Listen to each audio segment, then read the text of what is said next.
Okay, Rich Van Tassel here with you. Today is Saturday, April 9th, 2016. Unfortunately, I had some obligations yesterday, so I was not able to do these videos. So we're doing our NBA programming today on Saturday. We're starting first. We did a player profile on Isaiah Thomas, the point guard of the Boston Celtics, about a month or so ago, probably a little more than that. Almost 2 months, actually. Now we're discussing his shot at getting on an All-NBA team. I don't think it will happen. I'm a Celtics fan, but I don't think Isaiah Thomas will be able to make an All NBA team. He has had a good season this year, but his only chance, in my opinion, would be if they put both Curry and Westbrook onto the first team. That would put the second team, the guards. I would vote for Damian Lillard and James Harden on the second team. The third team, the last shooting guard available, would be DeMar DeRozan for my vote. There are other players too. Klay Thompson can be included as well, which would leave just one spot left, which would be the third team for the point guard. And I look at it between three guys: Isaiah Thomas, Chris Paul of the Los Angeles Clippers, and Kyle Lowry of the Toronto Raptors. There are other players in there as well. John Wall has had a very good season despite the Washington Wizards' disappointment. Kemba Walker is having a good year as well. But those are the guys I would look at, mainly Thomas, Chris Paul, and Kyle Lowry. Now, looking at one stat I'm looking at here for the point guards is the real plus minus. I don't put much stock into the real plus minus. I put stock into what, in my estimation, is the real plus minus, which is just a normal stat. I'm not really a metrics guy, just a normal plus minus within a game. Overall leaders, I can understand, some games are blowouts, things like that, but I never understand why there's such a, knock on the general. I'm going to use general in this sense because the real plus minus is an actual term for the analytics, but the general plus minus to me is sufficient. But looking at that, you have the top two are Stephen Curry and Russell Westbrook. These are just for point guards. Chris Paul is third. Kyle Lowry is fourth.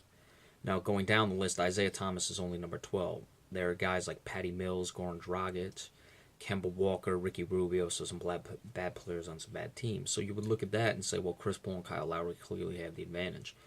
But you move down, number 14 is where Damian Lillard resides. So, again, you can't put too much stock into it. Rajon Rondo is 24th. Tony Parker, a very good player, is 25th. Jeff Teague from the Atlanta Hawks is all the way down at 30. Kyrie Irving of the Cavaliers, 34. So it's not as big of an issue as you would sense from that situation. Now, the biggest issue I see is Chris Paul has lived off reputation his entire career, and he will do so again this year, and that's why I think he will get it. Chris Paul, 19.8, 9.9 assists per game, so he's beating Isaiah Thomas in the assist department. Isaiah Thomas is right around 6, but Isaiah Thomas is beating him in points, almost 3 points per game. So he's manufacturing the difference in points per game. Now, as for Kyle Lowry, he is averaging 21.4, 6.4, 4.8 rebounds. I'm going to bring up Isaiah Thomas. His points per game is definitely better than Kyle Lowry. Isaiah is right at about 22. I want to see what the assist differential between those two guys is. One second here.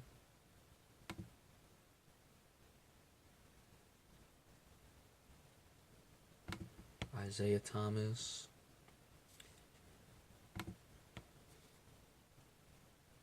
Yeah, 22.4, 6.2. So you look at it, he is certainly in the conversation with all three of those guys, assuming that's how it goes. Now, again, this is all contingent on there not being a true shooting guard on the first team. You would have to put both of these guys, Westbrook and Steph Curry, on the first team. But Isaiah Thomas's numbers are right there. Now, he's a little low on the rebounds at only 3 rebounds per game. He's not the biggest player, but his assists are right there with Kyle Lowry, and he's averaging more points. So between Kyle Lowry and Isaiah Thomas, the argument is right there. And I still would say the argument is right there with him and Chris Paul. But again, Chris Paul has lived off reputation. And to be honest, Chris Paul may even get a first-team nod. Maybe I won't go too far with that because of the way Steph Curry and Russell Westbrook are playing. but they may put Chris Paul above Damian Lillard, and he doesn't deserve it. I'm just not the biggest Chris Paul guy. He has stepped his game up with Blake Griffin out, but I felt there have been times in the past he's certainly gotten spots when he doesn't deserve it. So he's, if anything, he's more deserving this season, and that's why we'll see it happening. So again, the way Isaiah Thomas is going to get on, they'll have to put Curry and Westbrook on the first team. Again, Lillard has been spectacular this year. He's going to be on the second team. He's carrying that Portland team. Again, if you want to argue James Harden at the shooting guard, that's fine. I have James Harden second, DeMar DeRozan third. There are plenty of other shooting guards, I understand. So you can look at it either way, but still, it's not going to take away a point guard spot. It's really between Chris Paul, Kyle Lowry, and Isaiah Thomas for the last 13 point guard spot. All right, so that's it for that. Going to take a quick break, come back with a player focus, and be sure to stay tuned for that. Thank you.